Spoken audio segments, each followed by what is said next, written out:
Mesdames et messieurs, rebonjour. Nous avons eu l'honneur et le privilège d'avoir ce matin avec nous des intervenants de qualité qui nous ont fait partager un certain nombre d'indicateurs et de perspectives sur l'évolution économique dans le monde et l'évolution économique en Afrique.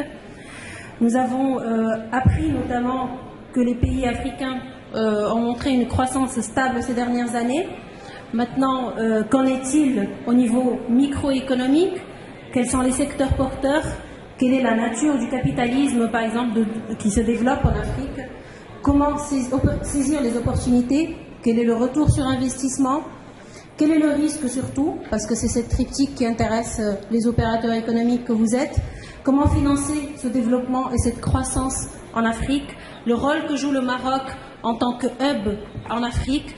Toutes ces questions-là seront abordées dans cette première table ronde qui s'intitule « Opportunités d'affaires régionales, panorama des secteurs attractifs », pour laquelle je demande de me rejoindre sur l'estrade M. Amadou Kane, ancien ministre de l'économie et des finances du Sénégal, que je remercie vivement et qui nous a fait l'honneur d'accepter notre invitation. Monsieur Kane, bonjour. Monsieur Habib Bourba, secrétaire général de Maroc Export. Monsieur Abdelaziz Tarji, président de la commission Afrique de l'ASMEX et vice-président de l'ASMEX. Monsieur Omar Amin, président de l'APSB, Association professionnelle des sociétés de bourse du Maroc. Et monsieur Eric Ceconello, directeur général de l'Atre Le Vivier Maroc. Très rapidement de faire la transition avec M. Omar Amin, qui est président de l'Association des sociétés de bourse et qui est avec nous aujourd'hui, parce que je suppose et j'estime, je pense que vous ne me contredirez pas, qu'il n'y a pas d'investissement sans financement, sans transaction. Nous sommes habitués au financement classique, au financement bancaire, grâce auquel le Maroc et les investisseurs en général ont pu faire beaucoup de choses jusque-là. Aujourd'hui, nous sommes face à une nouvelle façon d'aborder aussi l'investissement, d'aborder le financement. Le Maroc a l'ambition d'être hub africain, mais d'être aussi place régionale. Qu'en est-il réellement?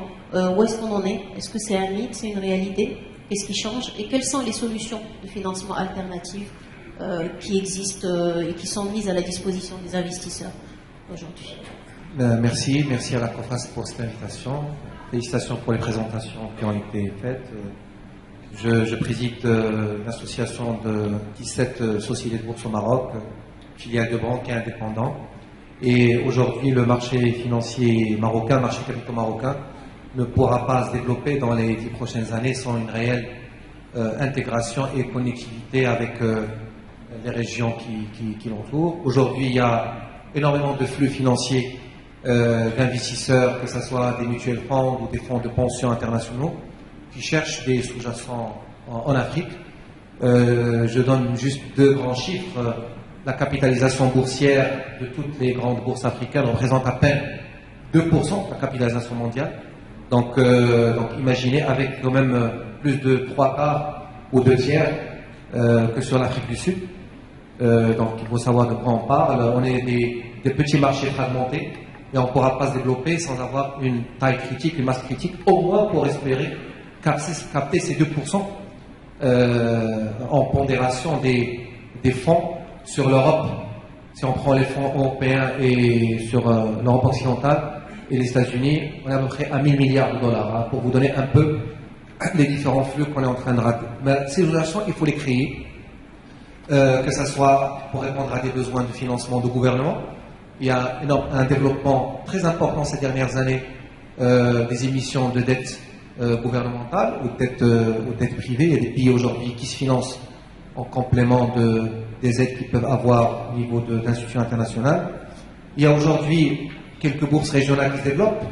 La bourse régionale au niveau d'Abidjan, elle est classée 7e ou 8e, si mes chiffres sont bons, 11 milliards de capi. Elle a besoin aussi, comme les autres marchés boursiers africains, d'une taille critique.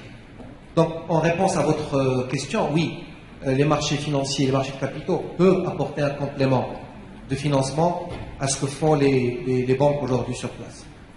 Et notre volonté, nous, en tant qu'opérateurs marocains, c'est réellement d'aller vers cette interconnectivité régionale avec les régions qu'on maîtrise. Et quand je dis marché capitaux marocain, je ne parle pas que Bourse de Casablanca, je parle de régulateurs, je parle de private equity, je parle de fonds de capital risque. Tout à l'heure, il y a eu une recommandation de pousser vers la création de fonds d'investissement régionaux.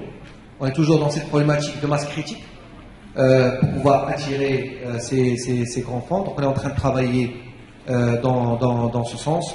Aujourd'hui, il y a des accords de collaboration entre les différentes instances, bourses, régulateurs.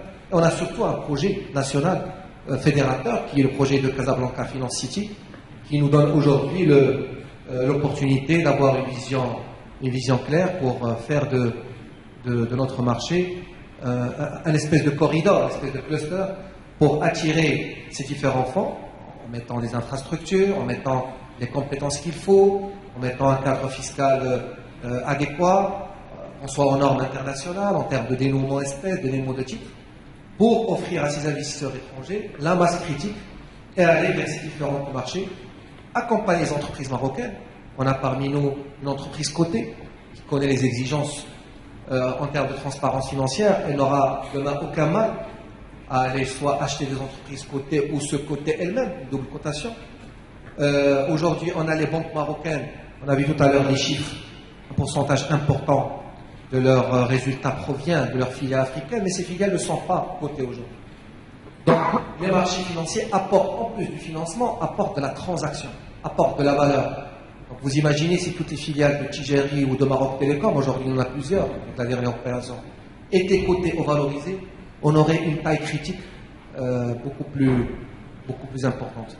Donc voilà un peu les différents éléments sur lesquels on travaille. Il y a une task force qui a été faite dernièrement au niveau de notre place, où tous les opérateurs, tous les acteurs y travaillent, avec le régulateur, le CDBL, qui fait un excellent travail par rapport aux autorités régionales, le dépositaire central Maroc Clear qui a accompagné.